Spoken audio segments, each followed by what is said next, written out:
I am so pleased to have been asked to be in conversation with the lovely Tola Fisher. The two of us were approached by SPCK, who published both our books to have a chat. So Tola Fisher wrote Standing Still. I've got my copy here.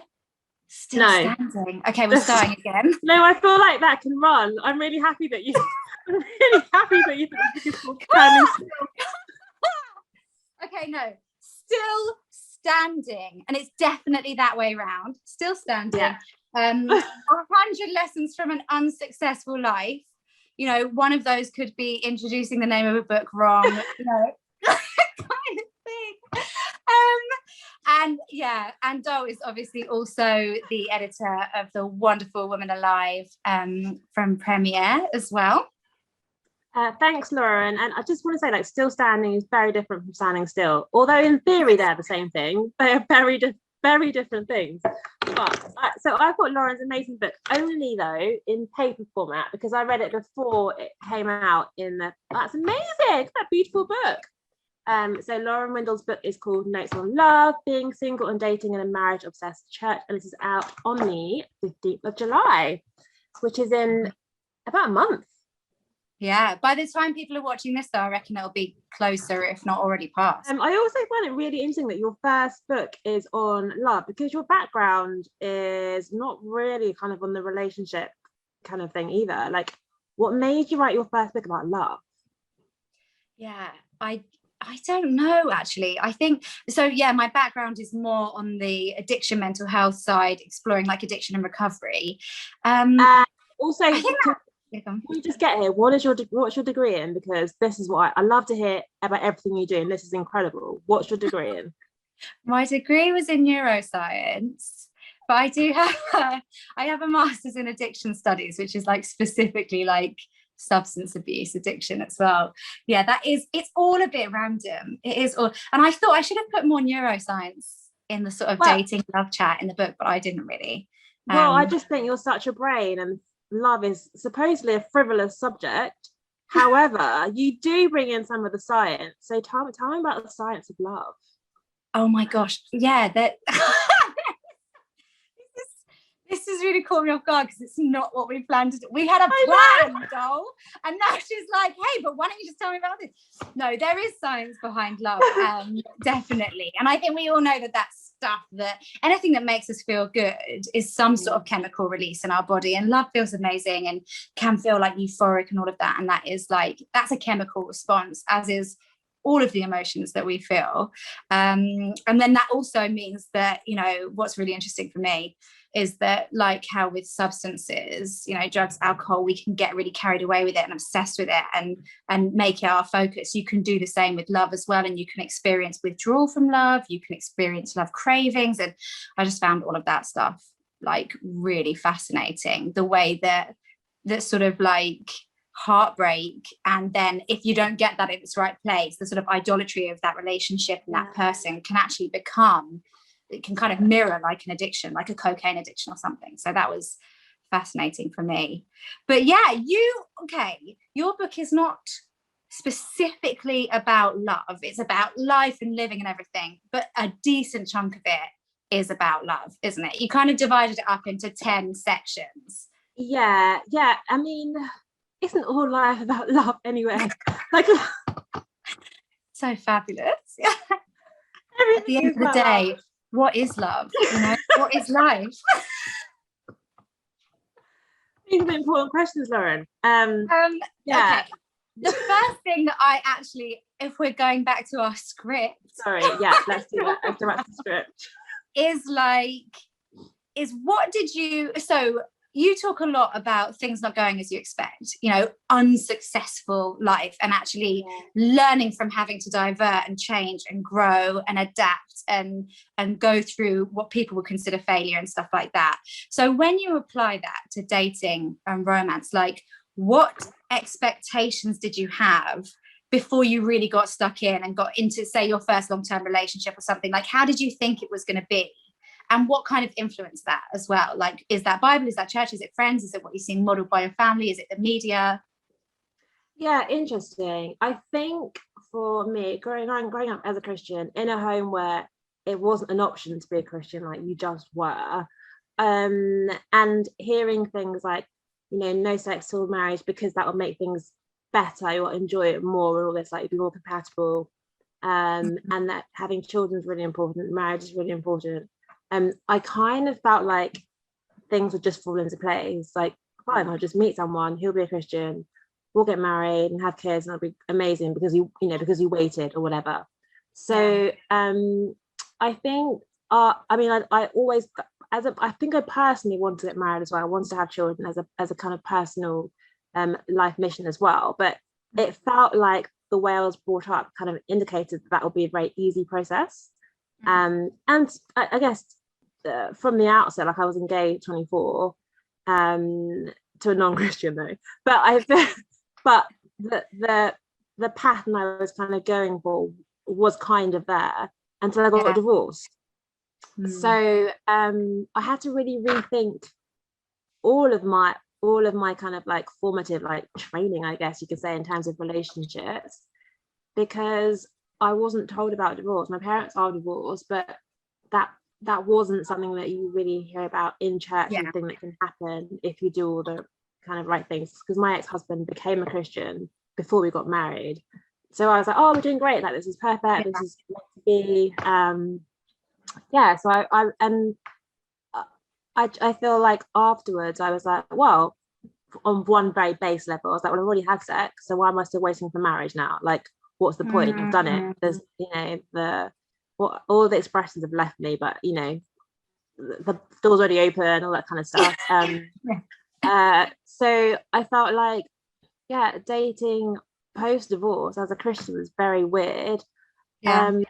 Also, I don't know, like, you probably wouldn't have come across this, but I've noticed a lot of Christian guys don't like, or actually don't date women that are divorced, because they think they've got baggage, or they assume they've got something, they don't want, children, maybe they don't want to have a relationship with someone who's got children, I don't know. But I've noticed on Christian dating sites that that's not seen as a have you, like, put it on your profile and then taken it off your profile and seen a difference in the responsiveness? And the funny thing about dating is, dating on websites and dating apps, I have never ever met or connected with anyone on a Christian dating site. Never. I think I've had about 2 or 3 matches in my whole, like, 6-7 years of dating on Christian dating sites. So, but I tend to put single rather than divorce now, because people respond, even just responding, I respond more to. And my guy friends tell me they actually will opt out of people that are divorced. Wow. I know you've got loads of guy friends. Have you had that from them? Do you know what? It's not a conversation that I've had with them. It's funny. One of my male friends recently was dating someone who he was actually around our age. She was early 30s, but she had 2 kids. It's so funny that people like my age have 2 kids now. I really think that's like an adult thing, and I don't see me as an adult. But so she had 2 kids, and he actually really loved that. But I get the impression that that's unique. I think that that's quite a unique circumstance. But it's funny because, particularly, so the age bracket I have on dating apps is 28 to 40, because I'm 32, and I think 4 years younger is probably all right, but up to 40 feels fine to me. And particularly in the sort of upper 30s, I'm seeing more and more people who are divorced. And I guess that I'd be lying if I said it didn't make me think. I don't think, if I feel like everything else is in place, and I mean, what can you really tell from a dating app profile anyway? Like, who knows? So many times I'll match with someone, then speak to them or meet them, and I'm like, whoa, what was I thinking?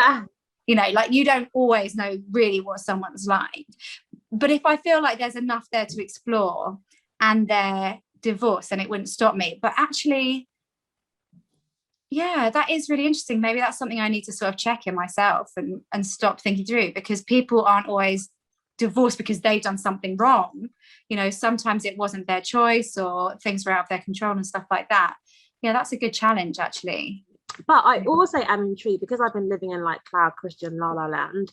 I want to know what it was like for you dating before you were actively living as a Christian, and now you're like super holy and stuff. Now that I'm got all my holiness. Yeah. I feel like in church there's an expectation that no matter what stage you are on the journey, you're working towards marriage. So it may be that you're at first date stage, so you're not there yet. But if you knew you didn't want to marry that person, you wouldn't take up their time, whether they're 21, 19, 31, 45. You would have to know that that is a potential in the pipeline. Whereas that is just not a thing in non-Christian dating. Like, no one says to you, you're not guarding their heart if you are seeing someone who you know you're never going to marry, because it's like, you know, no, you're not obliged to. You never signed a contract. Who said that's what you're working towards? You don't care. They don't care. Maybe they do care. You didn't stop to ask, you know? So that's very different. It's this horrible Christian buzzword that I like hate, of like being intentional. There's no intention in non-Christian dating. Whereas you have to like honor the intentions of dating in the church. And I'm kind of saying that I think it's a better format for sure, because everyone kind of knows where they stand. There's no confusion about what you're working towards. And I think often in non-Christian dating, the woman can go on like a first date and the guy will be like, yeah, I'm just really not looking for anything serious. And I'll be like, yeah, no, me too. And actually, I'm sure men do that as well. It's not just a gendered thing. But like, they'll be like, yeah, no, me too. And then they'll think like, oh yeah, but in a year's time, when that person knows how great I am, they'll change their mind. Whereas I think that's less likely to happen in a Christian scenario. Not impossible, but yeah, I definitely agree with so much of what you're saying. Like, but I mean, is the Christian way of the church way of dating, not Christian, the church way of dating, like better? Because actually, I feel like the intensity of this, everything being intentional and this can mean some people don't even step into those waters, don't even try, or will keep things secret. I've heard from our mutual friend Cass. She said that she has heard of a church where they keep their relationships quiet because if an elder hears of it, they'll think they're engaged, they're going to get married, and so things start to happen under the radar because it's kind of frowned upon to not be intentional when you're dating. I dated this guy. In fact, even though I'm a Christian, I've dated probably only 2 Christians in my whole life. However, one of the non-Christians who I met on holiday, he said to me at the beginning, look, I love hanging out with you, I love sleeping with you.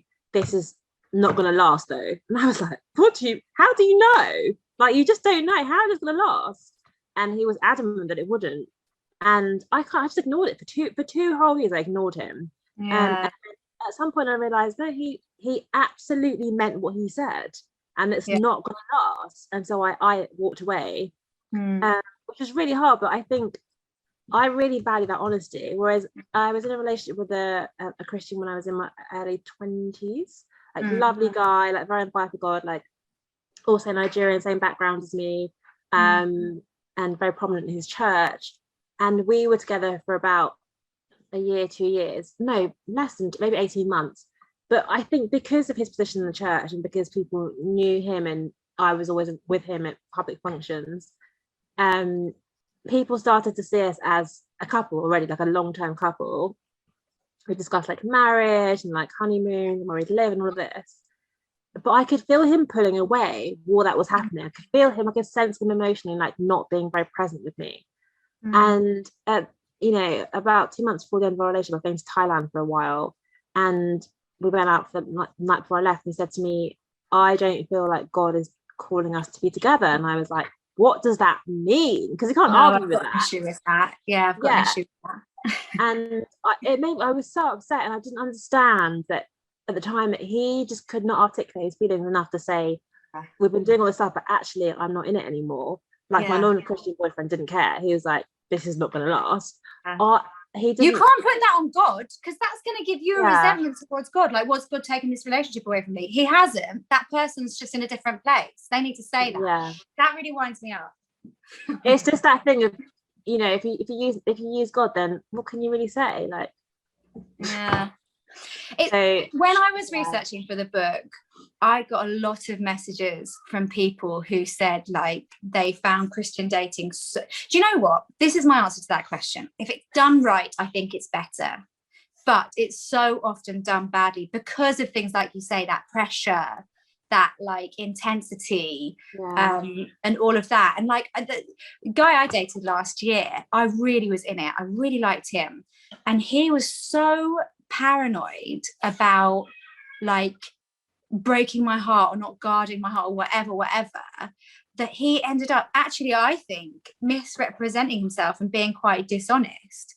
And then eventually he did break up with me, but it came completely out of the blue because he had never said like, hey, I'm starting to feel myself drifting and I don't know if this feels right for me. Can that be a conversation? Can we see if we can put it back? So I never knew that there was a build up. And then suddenly he comes and he's like, bam, this is over. And it's like, to my mind, we went from 100 to 0 because he never said like, oh, I'm creeping down to 50. Like that should be an open conversation. And I do feel that you get more of that openness in a non-Christian relationship. But is that potentially, I think, is because the stakes feel a bit lower, you know, because it's not going to be forever.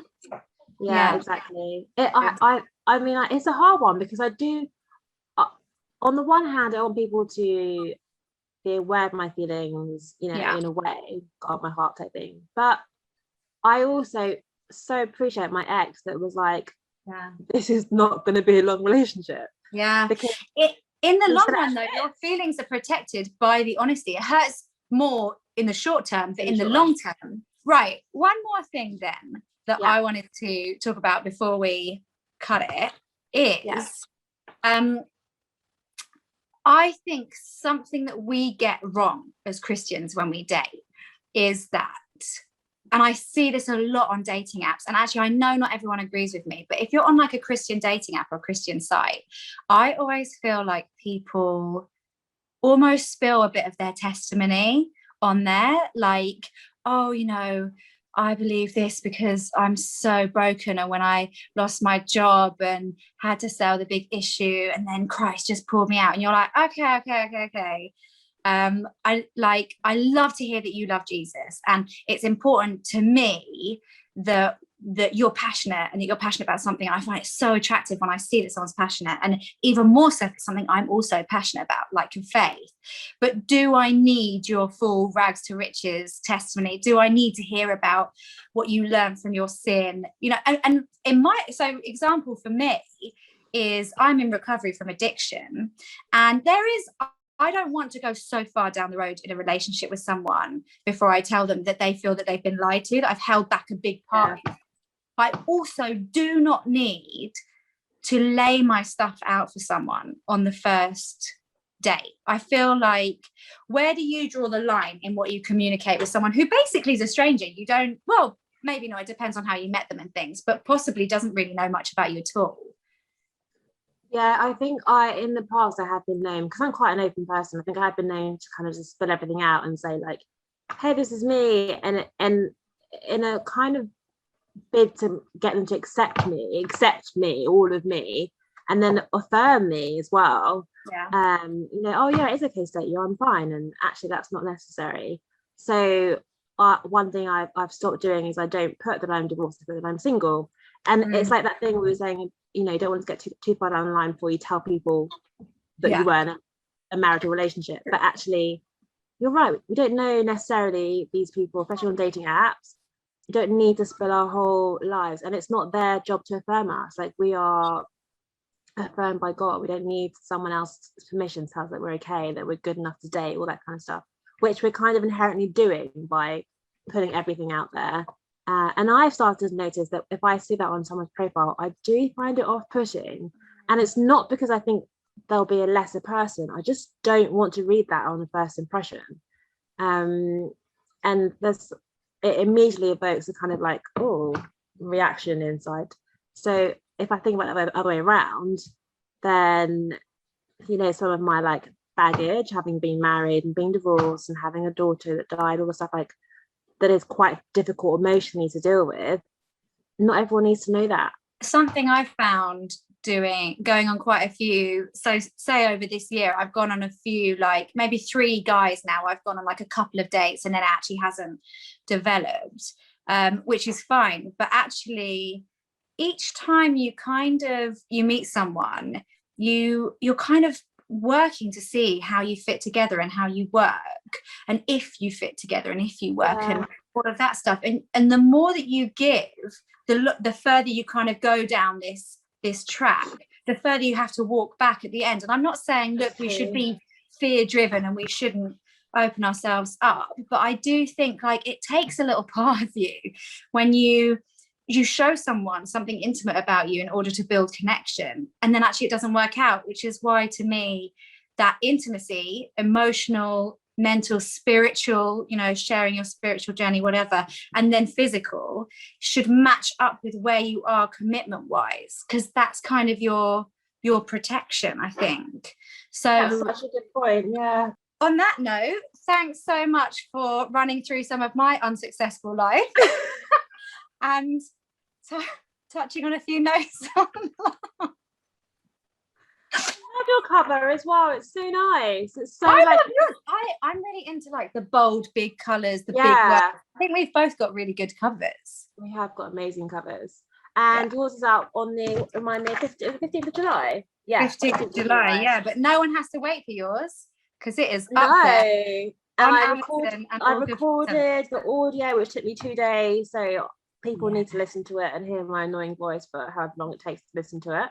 Who wouldn't want to hear you read your book to them? People should do that. Cool. And where can people follow you on if they want to hear more from you? So all my handles. So Christ Couture, because I'm so holy, on Twitter, which I don't use that often, which isn't great. Christ Couture Girl on Instagram, which I do use. And then I've got like a link to my all my my website and all my blogs and stuff on there. I also have a fairly new newsletter that goes out every Tuesday at 8:00 in the morning, called Still Standing: Lessons to Run an Unsuccessful Life. And the link to that is also on the bio on my Instagram account. And Lauren's, yours is? I am at _Lauren_Celeste on both Twitter and Instagram, but I've got like links to all the stuff on my website, which is www.laurenwindle.com. I love that people still say www, because where else would it be? Like, it's always going to be www. Sorry, I can't believe you're asking me how I said my website. Okay, so it's laurenwindle.com. Okay, that's doll approved now. Wow, you just don't expect this trolling, No, face to face as well. Imagine. I know, you're not even hidden behind a keyboard. No, I'm right here. Cool. Thank you so much. This has actually been quite fun. As always, go read our books. Yeah.